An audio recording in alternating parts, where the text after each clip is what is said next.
विश्व का अन्नदाता माने जाने वाले किसान यहां फसलों की अच्छी पैदावार न होने व कई प्रकार की आफतों के चलते कर्ज में डूबे हुए हैं। वहीं अब किसानों द्वारा धान की खेती के लिए एग्रीकल्चर विभाग से 1509 की बिजाई के लिए धान का बीज दिया गया था, जिसकी किसानों द्वारा पनीरी लगाई गई थी, जिस पर अब झंडा रोग पड़ना शुरू हो गया है, जिससे किसानों के चेहरों पर परेशानी का आलम है। वहीं अब धान की फसल के लिए लगाई पनीरी खराब हो रही है और अगर वह इसे ही आगे लगाते हैं तो इसकी फसल भी खराब निकल सकती है, जिससे किसानों को भारी नुकसान हो जाएगा। किसानों का कहना है कि इस बार उन्होंने बाजार से बीज नहीं लिया, बल्कि एग्रीकल्चर विभाग से 1509 का बीज लिया था ताकि उनकी फसल अच्छी हो, और विभाग से बीज लेकर फसल की बिजाई की, लेकिन उनके द्वारा लगाई गई पनीरी पर झंडा रोग पड़ना शुरू हो गया, जिसमें किसानों का बहुत नुकसान होगा। किसानों ने बताया कि उन्होंने अब मजबूरन दुकानदारों से महंगे दामों पर अलग पनीरी की बिजाई शुरू की है ताकि आगे चल के उनका ज्यादा नुकसान ना हो। किसानों ने कहा कि अगर विभाग से लिए बीजों से नुकसान हो रहा है तो ऐसे कई हजार किसानों का नुकसान होगा। किसानों ने कहा इसकी जांच होनी चाहिए कि किसानों को यह गलत बीज क्यों दिए गए जिससे उनका नुकसान हुआ। मेरा नाम भाजी लखबीर सिंह है, ठीक है। तो बेनती ही कर लगे हाँ कि पहला तो सानू ये छो पंजे च पे हैं कि असीं किहड़ी वैरायटी लाइए तो किहड़ी ना लाइए, क्योंकि लॉकडाउन का पता कोई नहीं किन्ना चिर चलना, ठीक है जी। फिर असीं की कीता कि असीं खेतीबाड़ी महकमे को लगे 5 सीट का बीज लिया के 1509 का बीजिया जी, और बड़े विश्वास नाल बीजिया कि बाजारों लैके आवांगे, वो ना तो कोई बिल देंदे ने ते ना ही कोई वारंटी वगैरह देंदे कि ठीक है। हुण ये क्या कि ये सारे बूटे जिहड़े आ, एक हुंदी झंडी रोग जिहड़ी दसारू बूटे निकलण वाले, वो साडी पनीरी दे विचों हुण तो ही चालू हो गए निकलने, और जदों ये पनीरी पुट के असीं लावांगे खेतां दे विच लावांगे, ये तकरीबन सारे ही इसे तरह निकल आने हैं, तो जिहड़ा साडा बहुत ज़्यादा ही माली नुकसान होना। असीं बेनती करते हैं खेतीबाड़ी महकमे को कि खेतीबाड़ी महकमे भी घर बीज नहीं तैयार किया, इन्हां 5 सीट का बीज जिथों मंगाया वा उत्थों इहदी इनकुआरी करके ये पता किया जाए कि ये बीज इस तरह क्यों तैयार किया गया वा और जिमीदार का क्यों नुकसान हो रहा।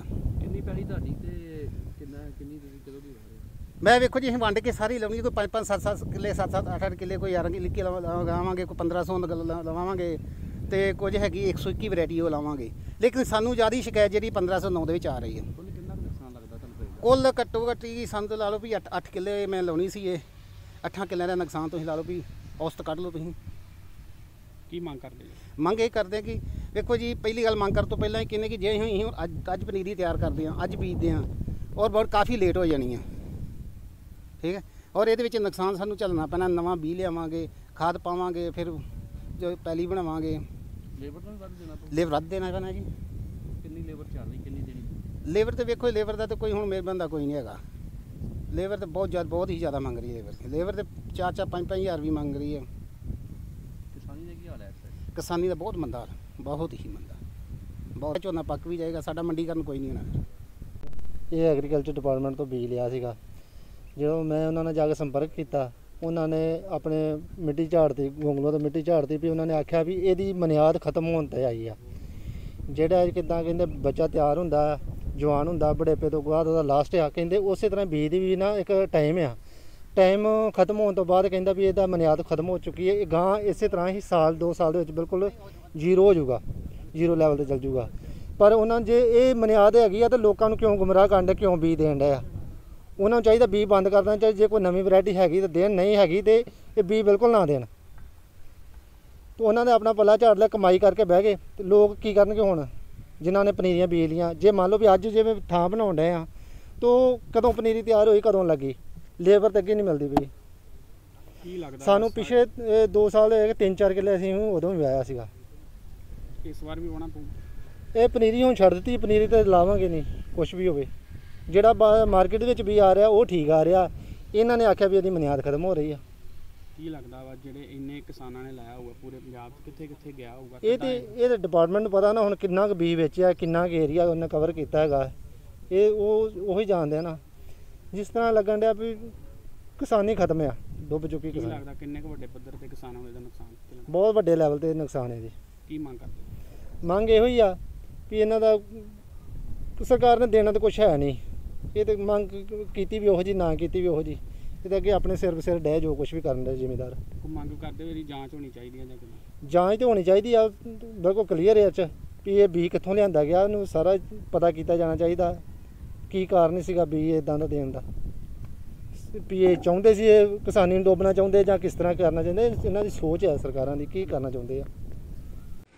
ਉਹਦੇ 'ਚ ਵੀ ਸਾਡੇ ਕੋਲ ਪੰਸੀਡ ਦਾ ਇਹ ਸੀਡ ਆਇਆ ਸੀ 15/9 ਦਾ, ਜਿਵੇਂ ਤੁਸੀਂ ਕਹਿ ਰਹੇ ਹੋ ਕਿ ਉਹਦੇ 'ਚ ਝੰਡਾ ਰੋਗ ਦਾ ਕੁਝ ਸ਼ਿਕਾਇਤ ਆਈ ਹੈ। ਉਹਦੇ 'ਚ ਵੀ ਇੱਕ ਤਾਂ ਇਹ ਡਿਜ਼ੀਜ਼ ਜਿਹੜੀ ਆ ਸੀਡ ਬੋਰਨ ਆ ਤੇ ਸੋਇਲ ਬੋਰਨ ਆ।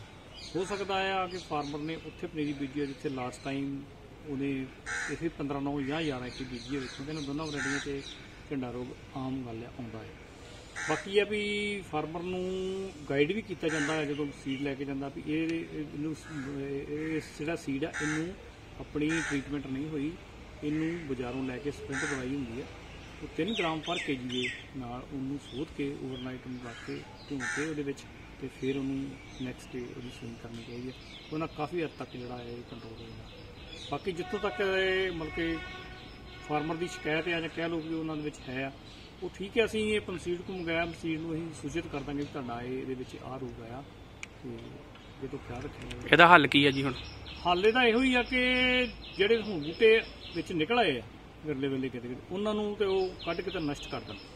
ਬਾਕੀ ਉਸ ਤੋਂ ਬਾਅਦ ਜਦੋਂ ਉਹਨਾਂ ਟਰਾਂਸਪਲਾਂਟ ਕਰਨੀ ਆ ਉਸ ਤੋਂ ਪਹਿਲਾਂ ਉਹਨਾਂ ਨੂੰ ਪ੍ਰੋਪੀਕੋਨਾਜ਼ੋਲ ਦੇ ਘੋਲ ਦੇ ਵਿੱਚ ਸ਼ਾਮ ਨੂੰ ਪਨੀਰੀ ਪੁੱਟ ਕੇ ਉਹਦੀਆਂ ਜੜ੍ਹਾਂ ਉਹਦੇ ਵਿੱਚ ਘੋਲ ਦੇ ਵਿੱਚ ਪਾਣੀ ਦੇ ਵਿੱਚ ਮਿਕਸ ਕਰਕੇ ਪ੍ਰੋਪੀਕੋਨਾਜ਼ੋਲ ਰਾਤ ਉਹਦੇ ਵਿੱਚ ਰਹਿਣ ਦਾ ਤੇ ਸਵੇਰੇ ਉਹਨੂੰ ਨੈਕਸਟ ਟਾਈਮ ਦੇ ਉਹਨੂੰ ਟਰਾਂਸਪਲਾਂਟ ਕਰ ਉਹਨਾਂ ਕਾਫੀ ਹੱਦ ਤੱਕ ਦਾ ਕੰਟਰੋਲ ਜਿਹੜਾ। ਕੀ ਗਾਰੰਟੀ ਆ ਵੀ ਜਦੋਂ ਬਾਅਦ ਦੇ ਵਿੱਚ ਉਹ ਬਿਲਕੁਲ ਸਹੀ ਫਸਲ ਹੋਏਗੀ, ਨੁਕਸਾਨ ਤਾਂ ਨਹੀਂ ਹੋਏਗਾ ਕਿਸਾਨਾਂ ਦਾ? ਇਹ ਬਲਕਿ ਯੂਨੀਵਰਸਿਟੀ ਦੀ ਰਿਕਮੈਂਡੇਸ਼ਨ ਆ, ਉਹ ਅਸੀਂ ਤੁਹਾਨੂੰ ਦੇ ਰਹੇ ਹਾਂ।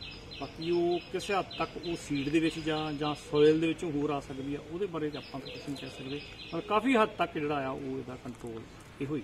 ਕੋਈ ਮੁਆਵਜ਼ਾ ਇਹਦੇ ਸਬੰਧ ਚ ਮਿਲ ਸਕਦਾ ਜੇ ਕਿਸਾਨ ਨਹੀਂ ਲਾਉਣਾ ਚਾਹੁੰਦੇ? ਮੁਆਵਜ਼ਾ ਤੇ ਮਤਲਬ ਕਿ ਆਪਾਂ ਦੇ ਕੋਈ ਸਾਡੇ ਤੇ ਹੱਥ ਵਸ ਨਹੀਂ ਕੁਛ ਇਹ ਆ ਵੀ ਪੰਸੀਡ ਕੋ ਆਇਆ, ਪੰਸੀਡ ਨੂੰ ਹੀ ਇਹ ਲਿਖ ਦੇਵਾਂਗੇ ਵੀ ਆਹ ਤੁਹਾਡੀ ਸ਼ਿਕਾਇਤ ਆਈ ਹੈ। ਬਾਕੀ ਮੁਆਵਜ਼ੇ ਬਾਰੇ ਅਸੀਂ ਕੋਈ ਤੁਹਾਨੂੰ ਨਹੀਂ ਕਹਿ ਸਕਦੇ। अजनाला से पंकज मल्ही की रिपोर्ट, न्यूज ऑनलाइन। ब्रेकिंग न्यूज के लिए न्यूज ऑनलाइन के बेल आइकन को दबाएं